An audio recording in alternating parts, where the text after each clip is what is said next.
link that we provided.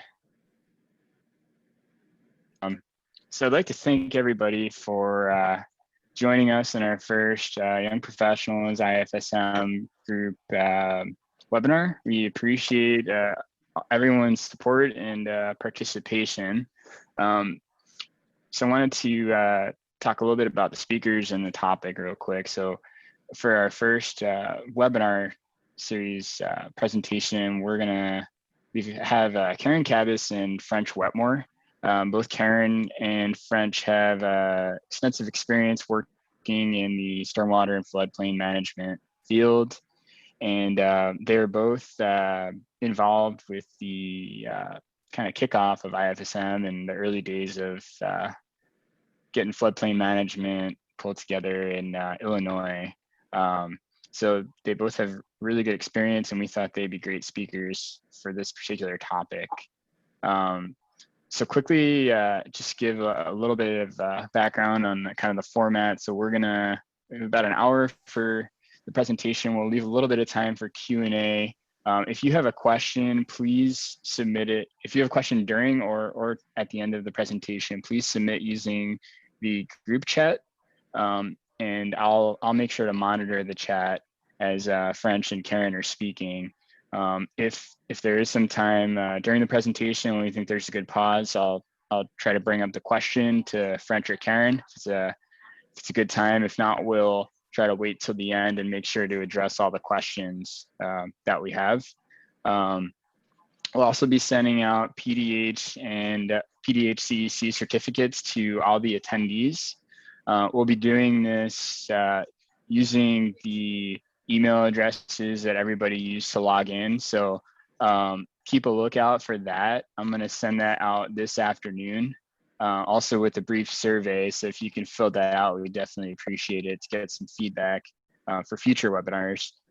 If you don't receive this email for some reason from me, or if you use a different email address and I just don't have it, then please shoot me an email. Maybe wait until end of day tomorrow if you don't see anything, and then I'll make sure to get you a PDH certificate. But we appreciate everyone joining. We're going to do a quick poll just to get an idea of the audience. I'll leave like 30 seconds for each question. We just have 3 quick questions about your background, just to give the speakers a little bit of input on who's in the audience. So I'm going to start it right now.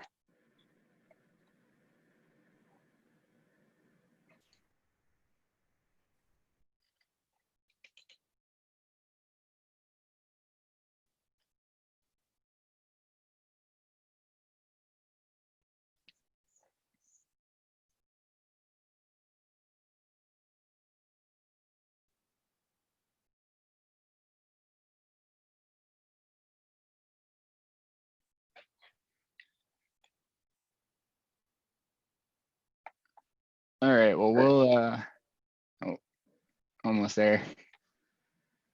That's probably good. Thanks everyone answering. Looks like we've got a majority of engineers, some local officials, and then a few other scientists, regulators, and other people. So it's good we have a good mix. I'm gonna move to the next question. Just if you can indicate your years of experience, that would be helpful.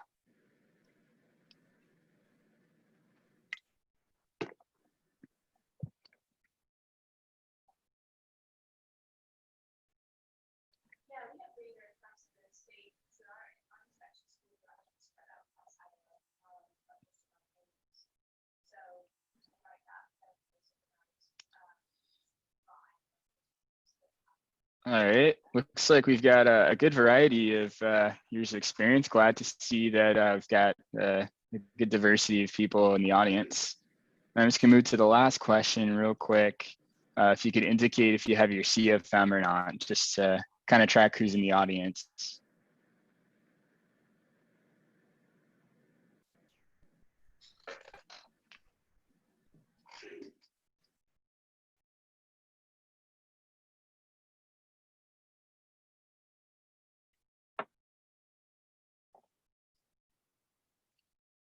Cool, I'm gonna close that. Looks like majority of people have their CFM, slightly more than half, but there's still several people who don't. So we'll talk a little bit more about the CFM, and French and Karen will explain why it's important. So now I'm going to pass this to French Wetmore, he'll start off the presentation, and hope you guys enjoy.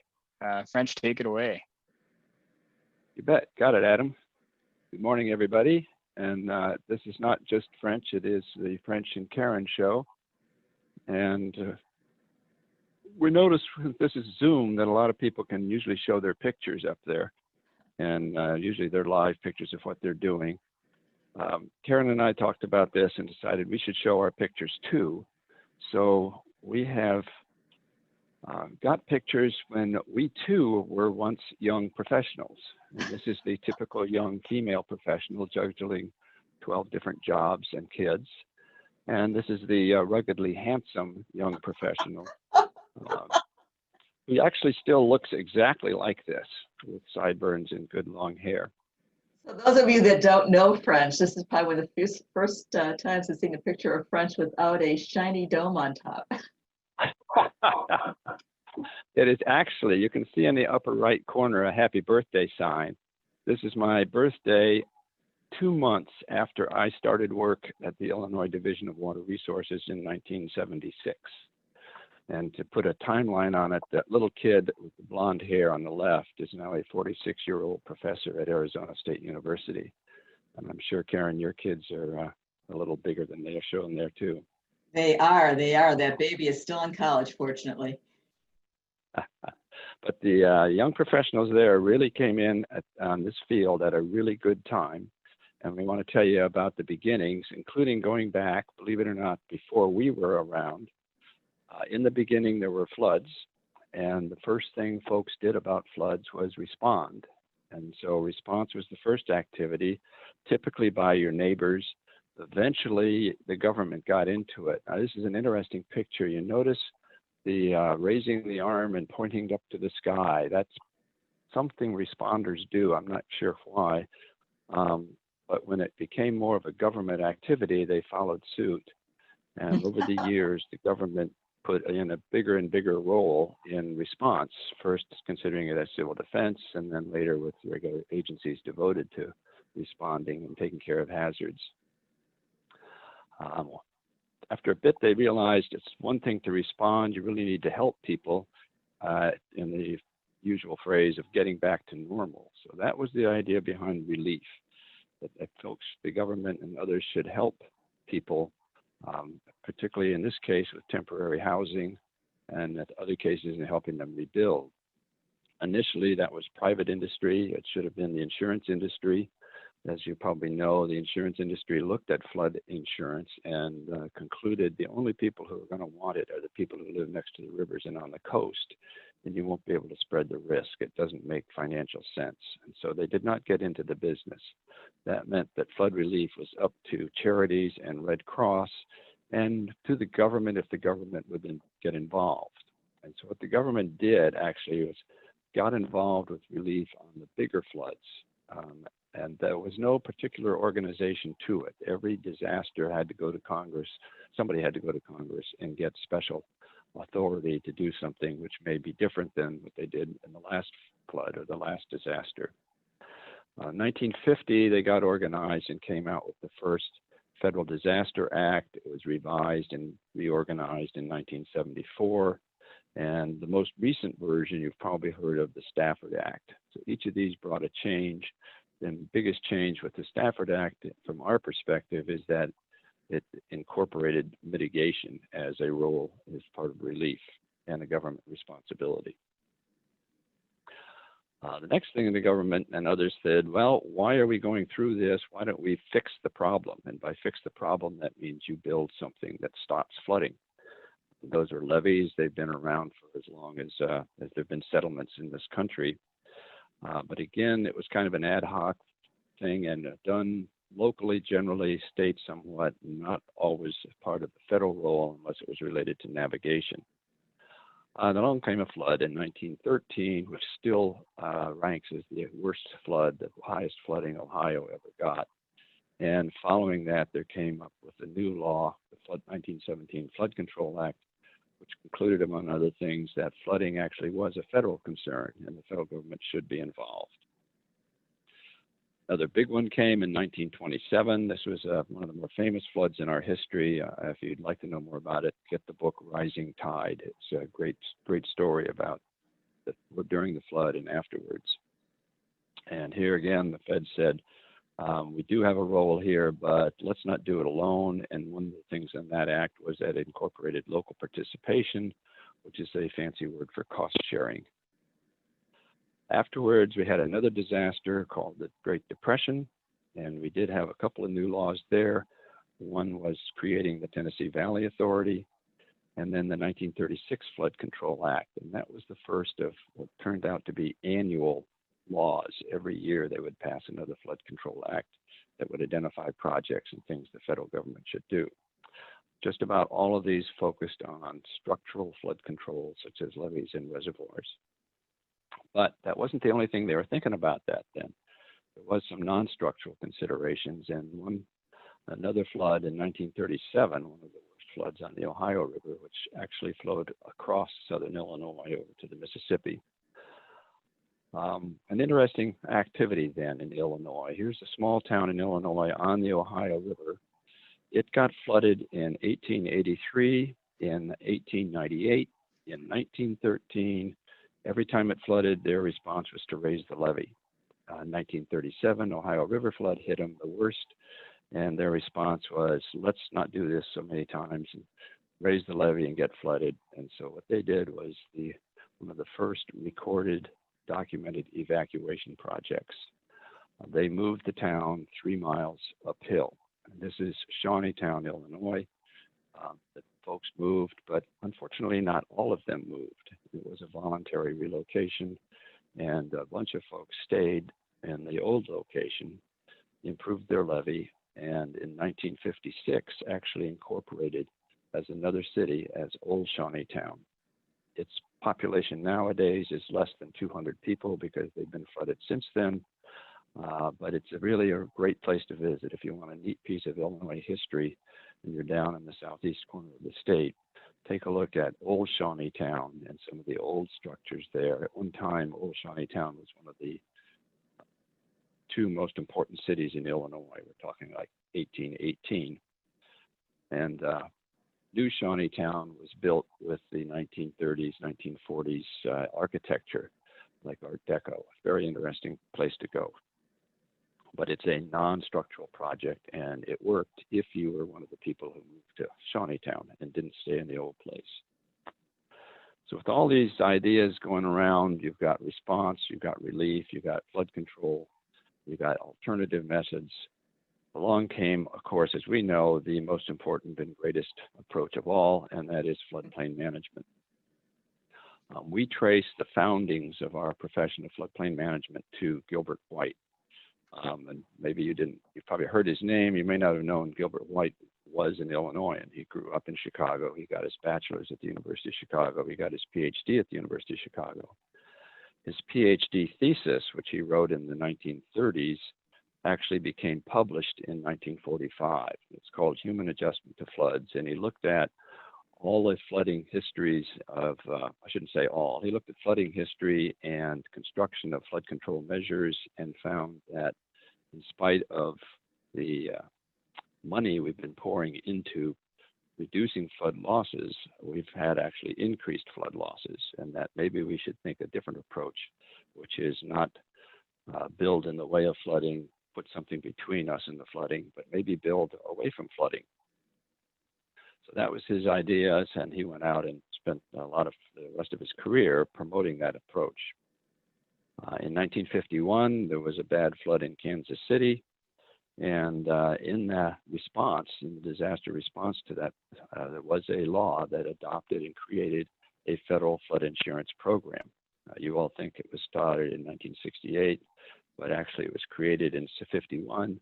But as things often happen, there was never any money provided for that, and so it actually drifted away and disappeared. French, do you mind if I ask you about that real quick before you go on? So actually there was a national program created in 51 on paper, on paper, okay. but it never actually, as far as I know, was never staffed because I know it was never funded. Interesting. So they had some great thinkers back then. And in the traditional flood agencies during the 50s and 60s, they were starting to look at different things. Tennessee Valley Authority started a mapping program, and in that process, they created the idea of the regional flood and the floodway. And they started taking out a few maps of communities with this information on it. And they stepped back and said, okay, now you got the information, go fix it. And they discovered after a few tries that people said, thank you for the maps, and they didn't do anything. They didn't take any steps, adopt regulations, or do anything. Meanwhile, the Corps of Engineers was debating the pros and cons of human adjustment approaches to structural projects, which ones made the most economic sense, which ones had the best benefit cost ratios. They did some research. And one of the products of this effort was a great publication in 1958 called Regulating Floodplain Development.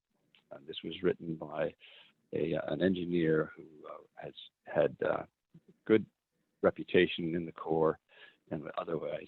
And this document was designed to say there is an alternative, here's how could it work. And interesting enough, it was published by the University of Chicago, where Dr. Gilbert White, after having jobs elsewhere, came back to be a professor of geography. The Corps also started a program called Floodplain Information Services, similar to the TVA's mapping and providing information to people. So there were these efforts out there. An interesting personality in all of this is a gentleman by the name of Jim Goddard. The TVA efforts were led by a planner by the name of Flash Gray, who was well known in planning circles, and he was the flood person, amongst other things. And they concluded that if they're going to change the way they deal with flooding, they needed an engineer to give it credibility. And Jim Goddard was one of their engineers, and they promoted him up to be like chief of flood engineers. And he came up with a lot of non-structural ideas. And he was so good, he actually got hired by the Corps of Engineers. So he moved over to the Corps, working with the Secretary of the Army and head of chief of engineers, and started some of these non-structural ideas. So you have the two founders of our work, Gilbert White and Jim Goddard, and those names may be familiar with you because the Association of State Floodplain Managers' highest award is called the Goddard-White Award. So moving on from the 60s into 1965, got another flood, 1965 on the Mississippi River. It was actually the flood of record for the upper Mississippi and the northern part of Illinois. And that got Congress enough interested to say, what else can we do about this? They created a task force. Jim Goddard was on it. Gilbert White was the chair of it. And that produced a document called House Document 465, calling for a unified national program for managing flood losses. And within it was also a call to create a national flood insurance program.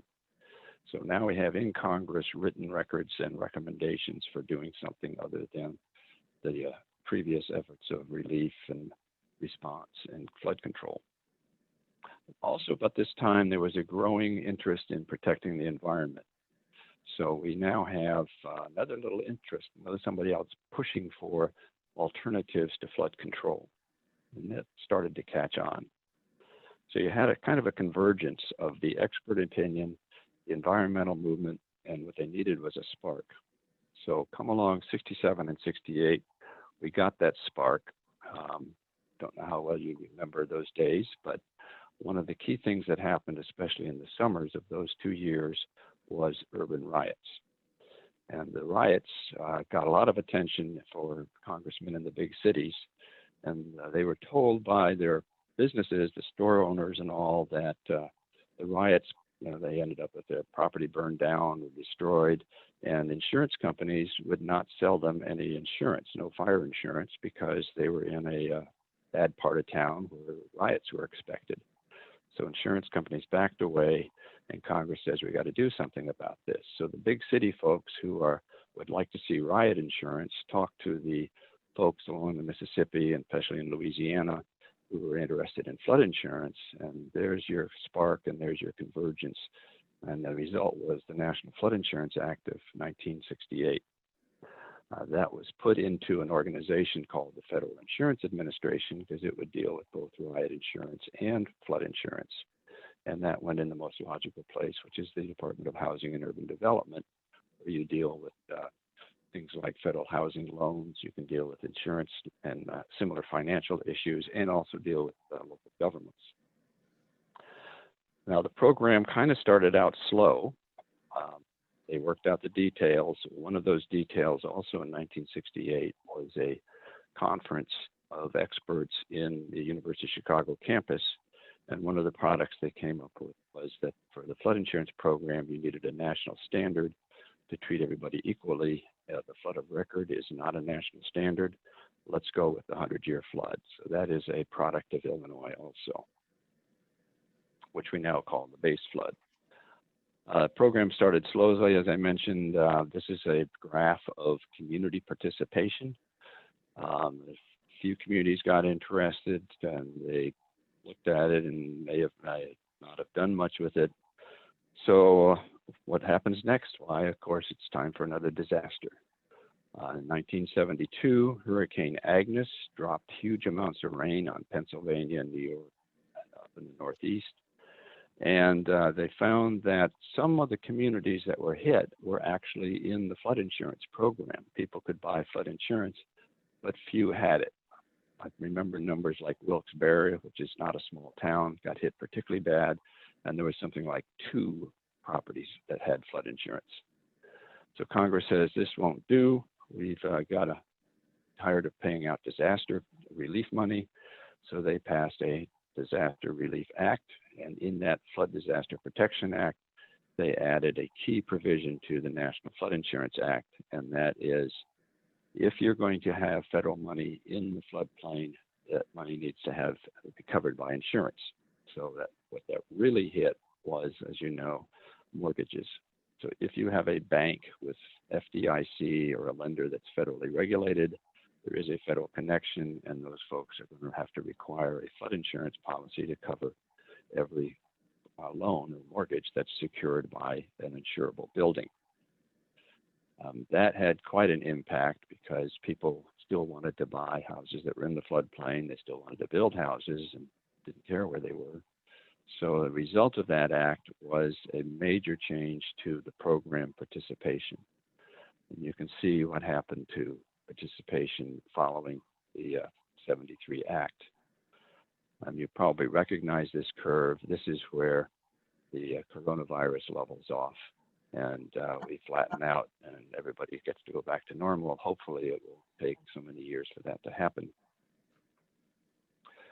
So another thing that happened soon after Hurricane Agnes, the U.S. Water Resources Council, which coordinated federal water efforts, including flooding, came out with the first unified national program for floodplain management. You heard that term before, in-house document 465, and now the feds, without being a congressional study, are actually implementing and describing how this can happen.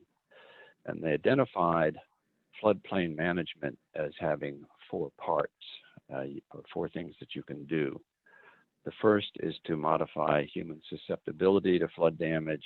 That's interesting that they listed that first. That is land use management. That is regulating new development in the floodplains. But it also included redevelopment, floodproofing, doing things like Shawnee-town. Modify the impact of flooding is insurance, relief, and other things you can do to reduce the adverse impact on people who were flooded.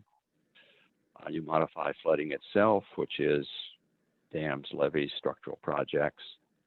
And they added something that not all previous discussions had, and that is preserve the natural resources and restore them so floodplains actually can perform some of their duties. And here's a tip of the hat to the environmental movement that was part of the reason we have a National Flood Insurance Act. So what happens? Well, of course, we had another disaster, and that made another change. This time it wasn't a flood. You may or may not recognize that picture. That is a river. That's the Susquehanna River in Pennsylvania, and that's a place called 3 Mile Island. And in 1979, the nuclear power plant there looked like it was going to do something terrible, melt down or whatever. And we had a little warning time, and people got to respond and do things before anything bad happened. But the federal response revealed the fact that the federal response wasn't all that coordinated, sure could have been a lot better, and the answer was the creation of the Federal Emergency Management Agency. So it was charged with coordinating the federal response, and while they're at it, why not do civil defense, disaster relief, and since flooding is a disaster, let's put the flood program into FEMA. And since the Water Resources Council was terminated, unfunded in 1980 or 81, then the Water Resources Council's job of dealing with the Unified National Program was also put under FEMA because that's where the flood insurance program went. So FEMA became the new boss of the flood insurance program. The actual Federal Insurance Administration initially was put in lock, stock, and barrel with no major changes as a separate office in FEMA.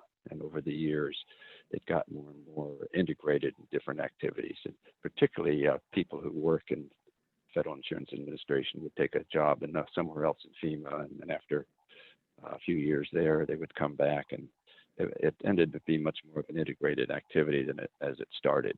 But it also meant that you had a much closer coordination with the disaster response, the disaster relief people, than you ever had at HUD.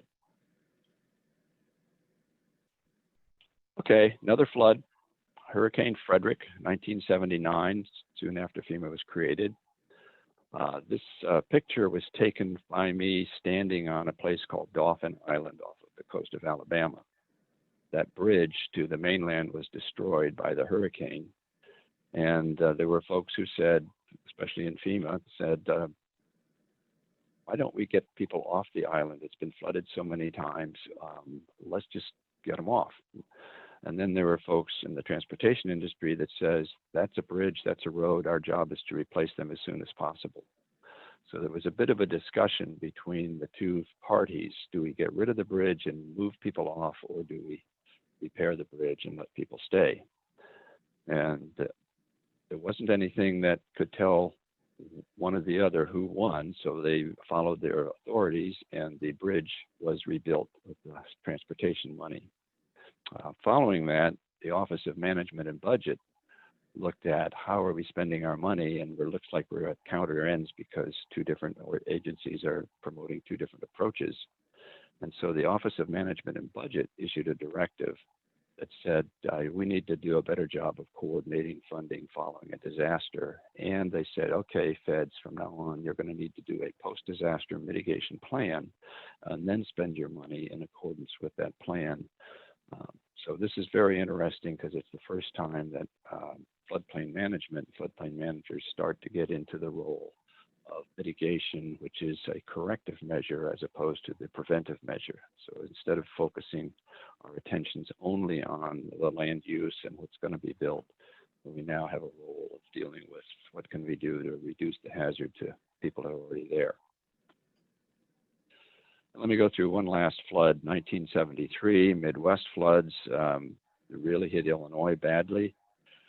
The key thing there was it was the first time you had an agency in FEMA, a sub-office that was in charge of mitigation and had money. And they found lots of money to do lots of mitigation. You also, of course, had another federal law passed after the flood. For some reason, they like this word reform, like the National Flood Insurance Program was broken. But the Reform Act did bring some important changes. The insurance purchase requirement rules got tightened up, and agencies had to start doing a better job. It became a permanent funding for mitigation without waiting for a disaster. We created the Mapping Advisory Council, where they went out to the field to folks like us, especially state folks and locals, and said, help us figure out how to do better mapping and what kind of standards we should have. And they codified the CRS, but one of the key things about that was in the codification, they said, protecting natural functions is a key part of the community rating system. Even though it's an insurance-driven program, protecting natural functions is a good thing to do, and communities should be involved in that too. So that's the national picture. Now you can tell there's a bit of a pattern there. You get a flood, you learn a lesson, you change the law. You got another flood, you learn a new lesson, you change the law. Let's talk about Illinois and see how much smarter, of course, Illinois was.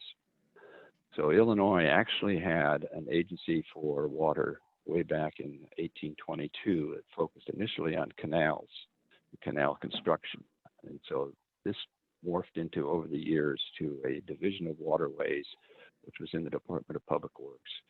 That I can interrupt you there real quickly. That Canal Commission that created, we were the first, water was the first state agency, I understand, in the state of Illinois. So that was the first. That's right. So that's right. Kind of history. That's quite a good pedigree way back. They actually, over the years, developed a regulatory role. There were public waters. So if you use a river for navigation, the Lake Michigan, those are public waters. And if you want to do anything, you need a permit for it. So we actually, from way back, the state agency did a regulatory role. In 1972, the Department of Public Works was replaced by the Department of Transportation, and the Division of Waterways was moved over to the Department of Transportation. We had a flood in 1973, and Governor Walker created a task force on flood control. The state flood insurance coordinator was put in the task force. The task force looked at everything the state could do and came up with some very interesting recommendations, particularly don't put 100% of your money into structural projects. There are other things you can do, preventive things. Around 73, 74, somewhere in there, they hired a new director of the Division of Water Resources, excuse me, of the Division of Waterways. His name was Dr. Leo Eisel. He was not from Illinois. He was very young and very smart, and knew what he knew and knew what he didn't know, and relied heavily on his staff. And he started mapping out this new direction. And one of the things he did was change the name of the agency to the Division of Water Resources. In 1976, he created the Bureau of Resource Management, one of 6 bureaus. And so the non-structural people, the permit people, coastal zone people, were now had a bureau chief on equal standing with the structural people, the designers and the builders. This is about the time I came on the scene and got hired in the local floodplain programs office, which was in Chicago, because its primary job was the National Flood Insurance Program, and Chicago was where the, at that time, HUD office of the National Flood Insurance Program was. They have 10 regions in HUD at the time, and now in FEMA, the same 10 regions. And so the 6 Midwestern states were managed out of a Chicago office. So they felt that the state person should be up there, not that many blocks away from the Chicago folks. Plus, Chicago's where so many recurrent flood problems were. Similarly, they had state permit office in Springfield, but one also in Schaumburg, and that's where Karen came in. And I forget what year you came, Karen. It was still in the 70s, wasn't it? Late 70s, at 77, right? Yeah.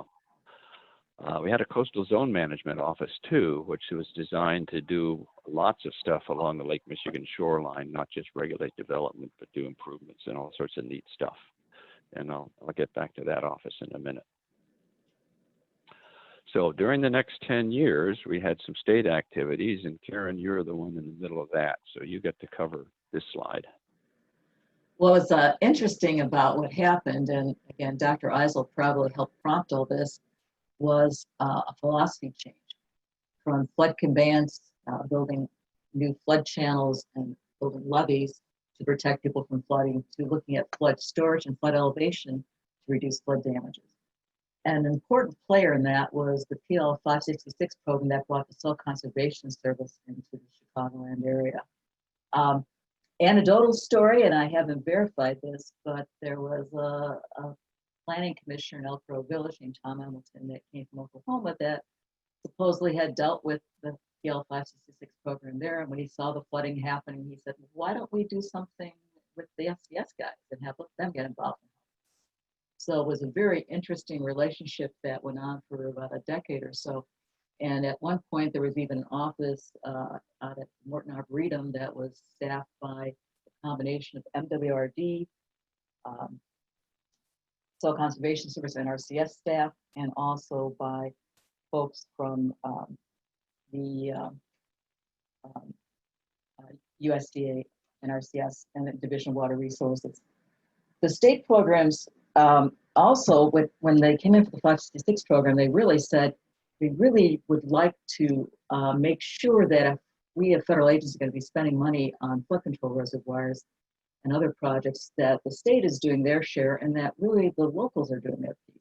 So basically it came into the concept of, we'll help you, but you're going to have to start regulating the floodplain. So that meant the floodplains were first identified, and then there were maps created. And this goes back to the 70s, and then the state floodplain regulations were created. So actually starting with the North Branch watershed, which is one of these watersheds the SCS was looking at flood control reservoirs on, the state actually did floodplain regulations. That meant that if someone wanted to put an addition into their house in the flood fringe, they had to come to the state for a permit. And that expanded for the Chicagoland area for all those watersheds where the Budget 66 program was involved, and also the Rock River. The other thing that's important about that is now you start having a program that you had floodplain maps that are created using not something simple like Manning's equation, but for the engineers in the audience, computer backwater models. SCS used WSB2, which is very similar to HEC-RAS. And so a lot of the consulting engineers in Chicago area really caught off guard because, again, they were used to using something like a very simple equation for calculating flood elevation. So at the same time, you had some very sophisticated engineering tools like computer backwater models coming into play. Also was about the same time as the dawn of computers being able to be used by a larger population of people, not just research institutions. So going on to talk further about some of the state programs in that 76 to 86 era, that the key was dealing with local permits. And at one point, the state was able to step back when the flood insurance program became expanded enough and pass off the flood fringe permitting to the local officials, but still stay involved in the floodway permitting. And French, were you involved at all with the Coastal Zone Management Program? French, can you hear me? Sorry, I put it on mute while you were talking. I wanted to put that Coastal Zone Management bullet in there because they were in the same office that I was at, and they had pretty good program cooking. This is the story of the legislature giveth and the legislature taketh away. So they created the Division of Water Resources and all of that, but the Coastal Zone Management Office looked like it was going to become a land use authority and tell people what they could and could not do along Lake Michigan shoreline. And who lives along Lake Michigan shoreline but some very rich people with political connections. And they didn't like the idea that some state agency was going to tell them what they could and could not do. And so the legislature disbanded the Coastal Zone Management Program, and we no longer had one, unlike other states that had very good ones. In fact, one of the heads of the program went to Michigan to head Michigan's program, which has to be the choicest job on the Great Lakes. And the other head, the original head, actually became head of the Bureau of Resource Management for a while. But that's what happens when you've got a bad PR, and floodplain management and some of our similar fields have to watch out. That's how people interpret what we actually do. Let me fill in what happened at the local level. This was very heavily National Flood Insurance Program activities. During this time period, you saw that leap in the participation of communities. Maps came out, flood insurance rate maps came out. Most folks' activities in the NFIP at that time was to prepare the maps, review them locally, have a public meeting. Community passes an ordinance, joins the regular program. That's what kept people very busy during those years. A model ordinance was developed that was revised after a bit to coordinate with state permits. And I think one of the best things Illinois did, which other states don't have, is this cooperative effort, where the trickiest, most expensive part of a permit application is to figuring out the impact in the floodway. Somebody has to do an analysis to show whether there's a rise or not. And the local governments didn't have to worry about that. They simply said, you want to do that, you got to get a state approval. And so the local governments and the building department could regulate the development in terms of protecting new structures. But for as far as the floodway analyses, the state could pick up that job. There's also training and, of course, watching over the shoulders of some of the communities and some enforcement actions, which have continued, making Illinois, according to Paul Osmond, the most successful enforcement age state in the country, or something to that effect, having more communities with their hands slapped all the way to being kicked out of the National Flood Insurance Program than any other state. And it's paid off, because Paul has showed some numbers that show the relation. I think it was in a recent IAFSM newsletter that showed the relation of the post-flood damage for post-firm buildings was the lowest ratio in Illinois, had the least amount of damage to buildings built according to these rules. So folks are working, they see each other at training sessions, at conferences, but particularly at the state level, there was concerns that FEMA, or its predecessor HUD, was not running the program as well as it should be. In the Midwest, in Region 5 at FEMA, there are 6 states, as I mentioned. 5 of them, all but Ohio, had state authorities to regulate development or set standards for community regulations or approve local ordinances. And FEMA, or HUD at the time, was kind of pushing its way in, and there was concern that they weren't taking into account state programs. So FEMA actually invited states every year to come to Chicago and meet with them and go over stuff. And that happened in '76 and in '77. In '76, the states got together after the FEMA meeting and started talking. And in '77, they met at the Office of the Division of Water Resources and formally created an organization. By formally, the 6 state representatives there said, yep, let's create it. Came up with bylaws and met a couple of times, twice in Chicago in '77 and '78. '79, it was moved to Minneapolis, and other states were invited. And the word went out to all states that here's a group. Something like 15 states came to that. And I recall meeting the state coordinator for Alaska, no less. And we sat down and talked about our concerns, and they had the very same concerns. It was very refreshing to notice that this was not a unique thing in the Midwest. And we should say that the rest is history.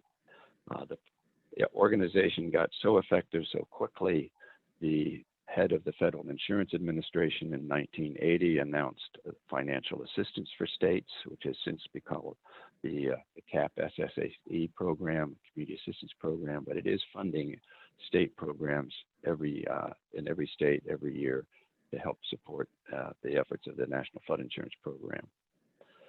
The management needed to expand, so in '82, Larry Larson, who had been the chair for 3 years, became the executive director. Larry was the state coordinator for Wisconsin, and that's why ever since the national office of this organization has been in Madison. In '82, also, Arizona was the first state chapter created, and that caught on. And in '85, there were contracts with people to be representatives of the state of the association in Washington. French, can I ask you a question? My understanding is one concern in the groups, particularly in the Midwest getting together, is that FEMA nationally was using a foot surcharge for floodways. And we in Illinois obviously didn't want it to be a foot, we wanted to be something less. And many of our sister states were the same way. Was that one of the impetuses?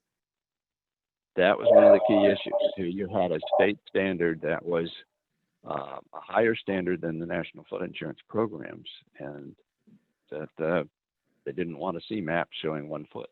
Or FEMA, I think, offered, well, we'll put both on and the community can pick which they want or something like that. And the states really objected. And FEMA understood that. And actually, the mapping issues kind of blew over pretty quickly because FEMA started coordinating, and states like Illinois created a formal process where a draft map went to Water Resources and the Water Survey, and they were reviewed.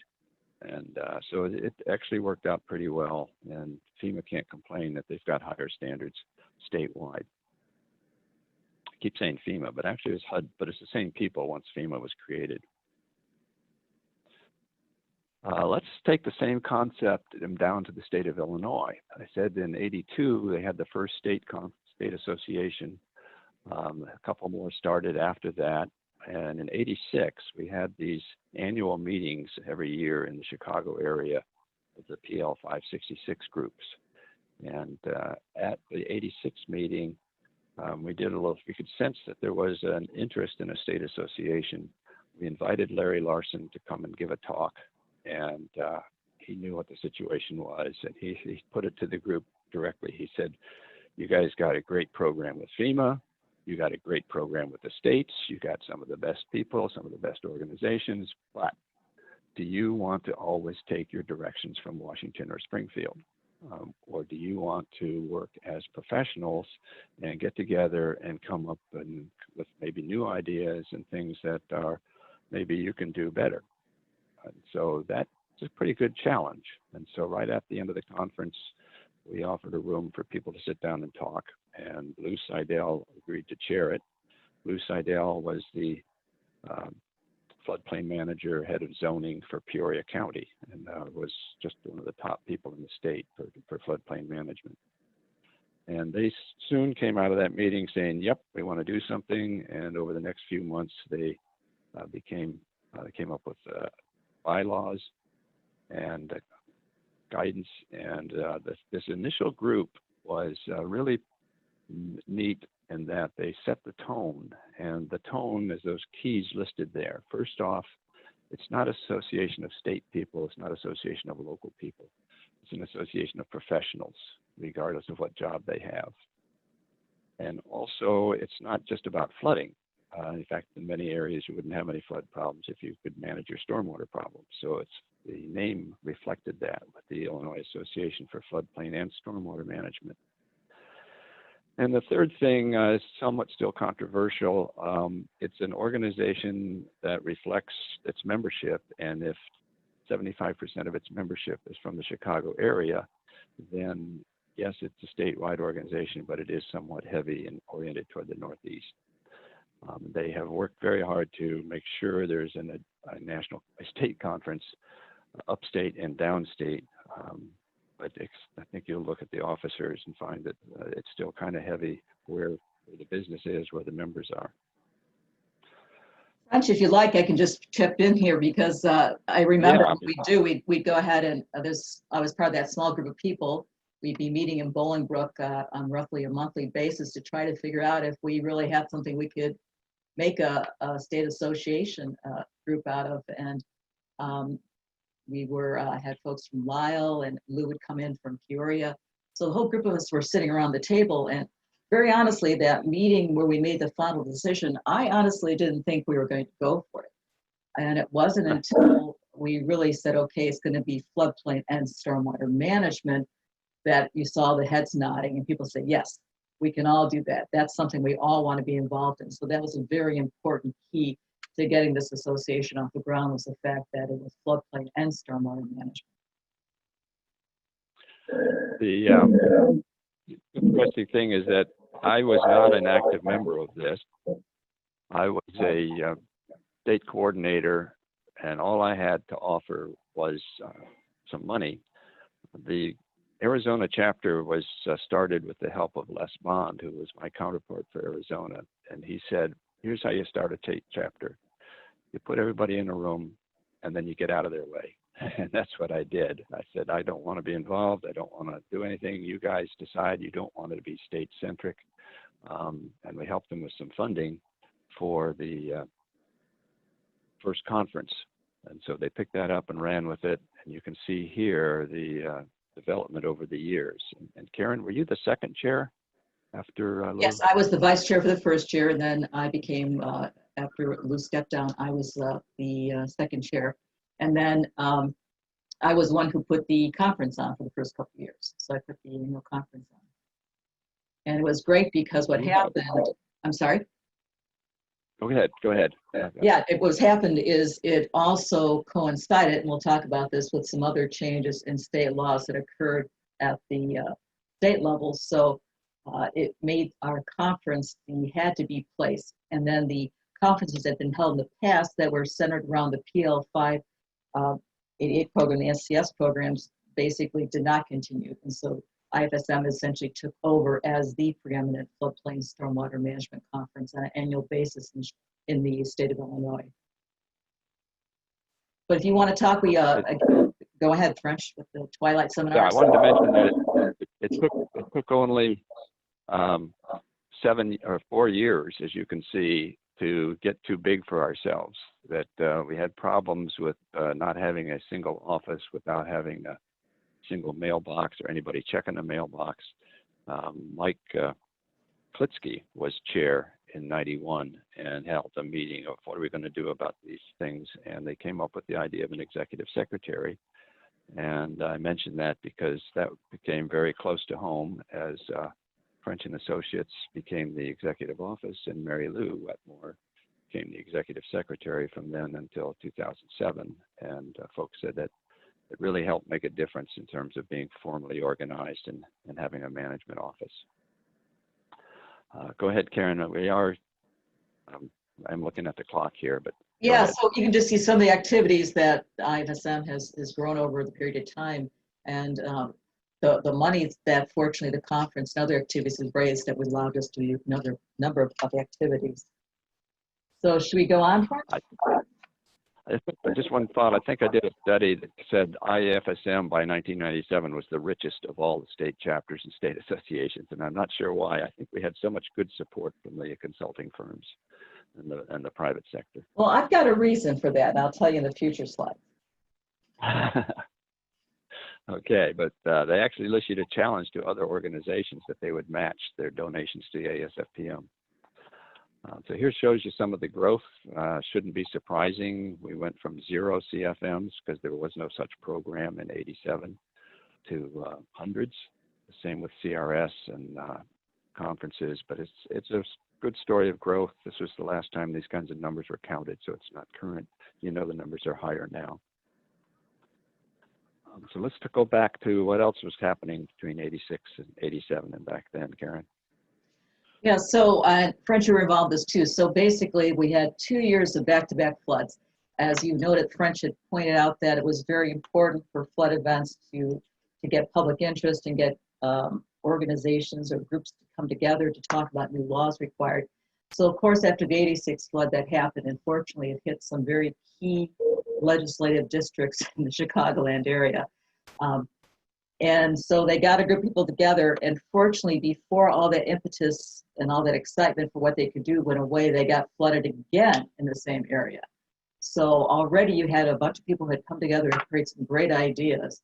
And the result was a new statute that basically allowed that you could create countywide stormwater management agencies in Northeastern Illinois, and also allowed for new state floodway authority that would actually have a land use restriction on what could be done in the floodway. And slide also notes that floodway land use restriction, and I'm not a planner, I'm an engineer, but French, I know it's very unusual for states to have land use or impose land use authorities, and that was tested in the Illinois Supreme Court in the 1991 outcomes of Beverly Bank lawsuit for someone who wanted to build in the floodway in Flossmoor and Butterfield Creek. And they upheld the state's floodway authority to restrict only appropriate uses in floodway, which was not new buildings, new residences.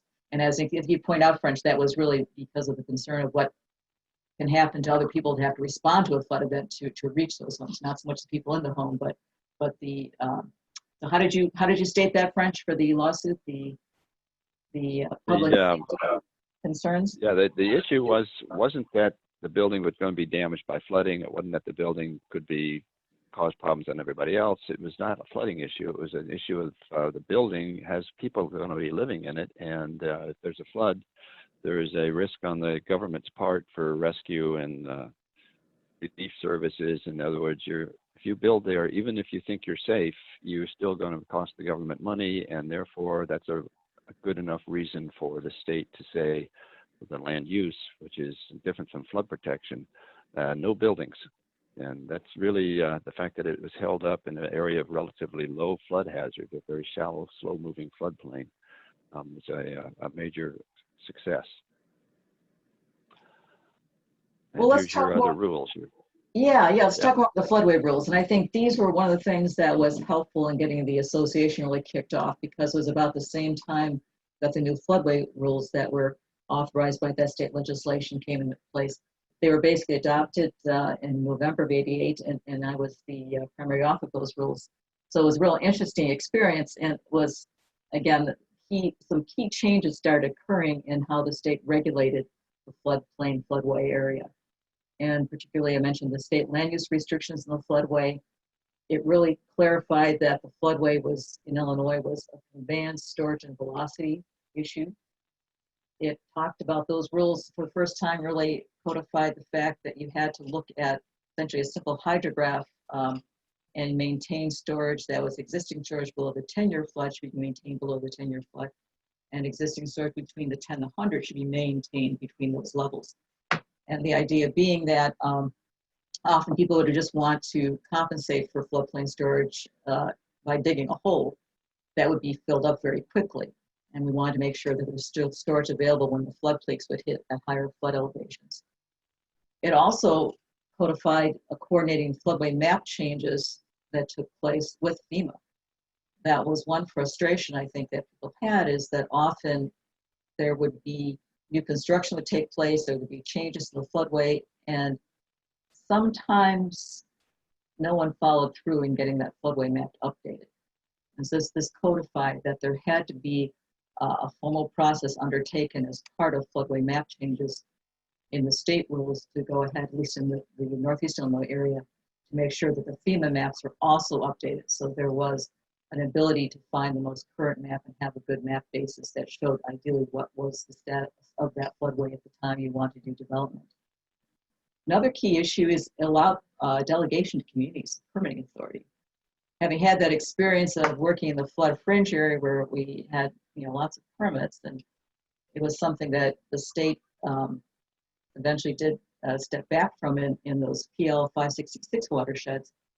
It was very easy to see that if there was relatively straightforward items in the floodways that communities could be regulating or would be regulating anyways, there was no reason for the state to go ahead and also have to issue a permit.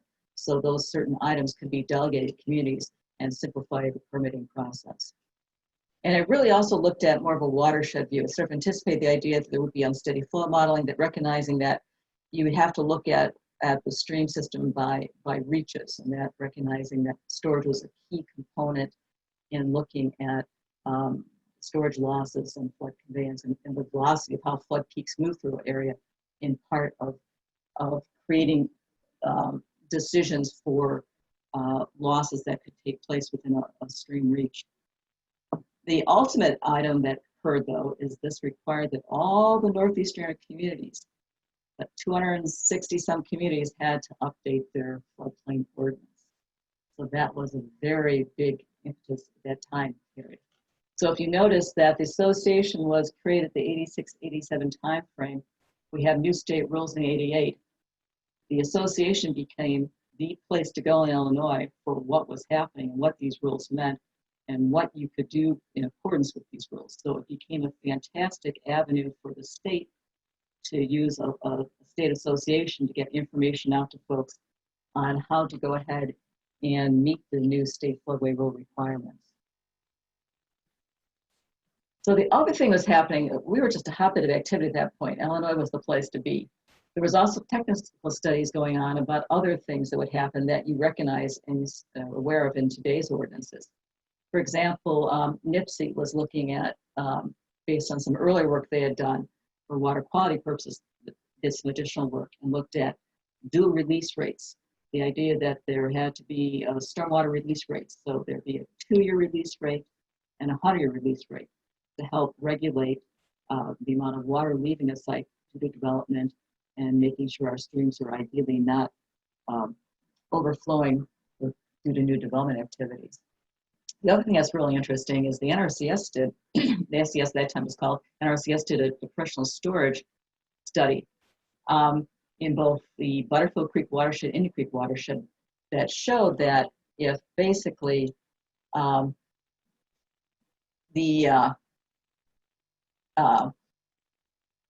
depressional areas, this isn't anything that was being regulated because they weren't necessarily in the floodplain. If these depressional areas are lost, even with stormwater management, good stormwater management, you would have increased flooding.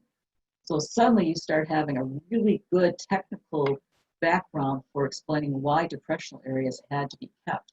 And this is often being used by other folks to help as a basis for why even wetland areas that are not involved in floodplains may be important to be kept so as not to increase flooding. Okay, I noticed we are hit our time here, but I thought maybe give me another minute or two on some of our favorite subjects. The Certified Floodplain Management Program became first produced in, first brought up in 1992 from the state of California. An interesting side note, the person who led the charge for the state of California in his early days, younger days as an engineer, was actually with the Illinois State Water Survey. And then he moved west and took over big things. They created a task force, Certification Board of Regents. It was a step-by-step careful thing over the years as ASFPM looked at alternatives and did the first exam in 1999. The exam has 7 areas, which if you've taken the test, you remember that. The interesting thing is to be a certified floodplain manager, you've got to know more than mapping, you got to know more than permitting, you got to know more than insurance. You've got to know the whole big picture, which is intentional and I think a very good thing. In the early days, the engineers would flunk the regulation section and the permit people would flunk the mapping section. But in the end, when they retook it, they did very well. If you want to know more about becoming a CFM, since only 40% of the folks polled said they are CFMs, you go to floods.org and there's a whole section, as you can see, about the program. The program was created with 2 goals. You want smarter floodplain managers and you want people to recognize floodplain management. There are personal goals as to why you would want to do it. I think the 4 listed here are the number ones. If you have a job, you'd like some demonstration that you know what you're doing, and being certified does that. It also tells yourself you know what you're doing, so it gives you self-confidence. It helps with recognition of not just yourself, but the fact that you have a profession, that you're not just another person sitting behind a desk, you are a professional. And if you want to keep that certification, you've got to have continuing education. And this is one way to do it. It's attend a webinar, but it's also a way to tell your boss, so you want to keep me certified, you need to do it. Just one little story. I was working and met with South Suburban Chicago City. The mayor was at the meeting. The person who had been the usual floodplain manager was also a CFM, and there were some developers at the table. And the mayor introduced the permit person not as the building official or the planner, but this is our certified floodplain manager. Like she thought every city needs one and they had one, and therefore developer, you better listen up. It was very impressive that the mayor had that attitude, and I think if you're interested in CFMs, that's one of the benefits you'll get.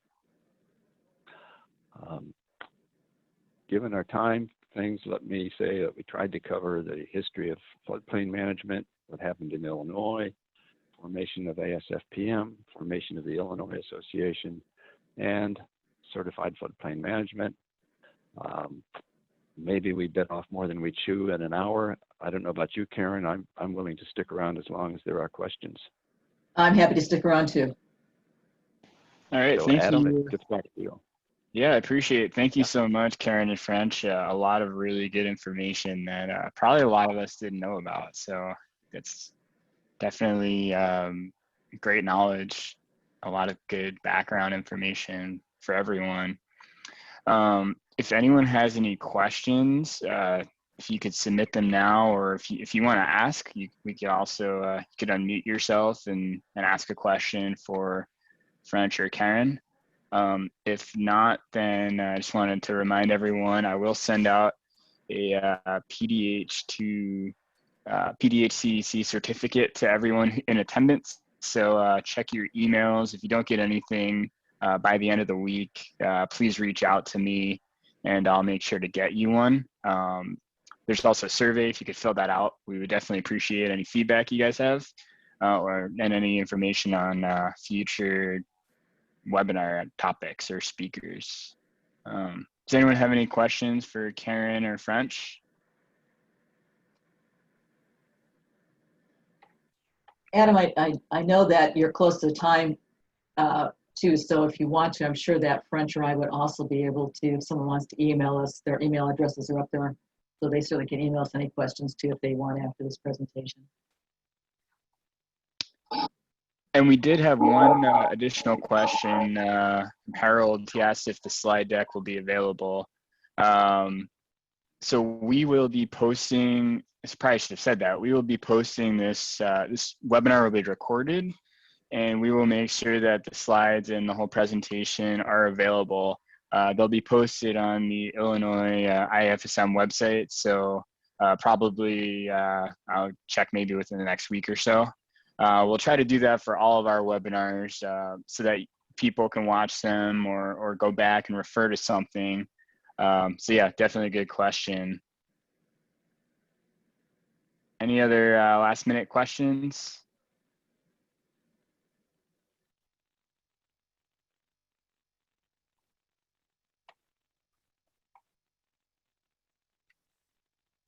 All right, well, I guess probably leave it there. It looks like don't have any more questions, but if you do, feel free to reach out to Karen or French. If you have any questions about the Young Professionals group or anything related to that, feel free to reach out to me. I think everyone has my email. My name again is Adam Bloomstein. Should have my email from the invitation. So thanks a lot, everyone. Thank you, Karen and French. We definitely appreciated your time. Well, thank you, Adam. I really appreciate you putting this together, and I really appreciate French. French has an incredible background, so most of you don't realize French is now relocated to the Pacific Northwest. So it's great that he was willing to go ahead and come back and help us with this presentation. It's fun anytime. Yeah, thank you both. Great to see this new it's great to see this new organization with the young professionals. If we can help, give us a call. Yes, appreciate it.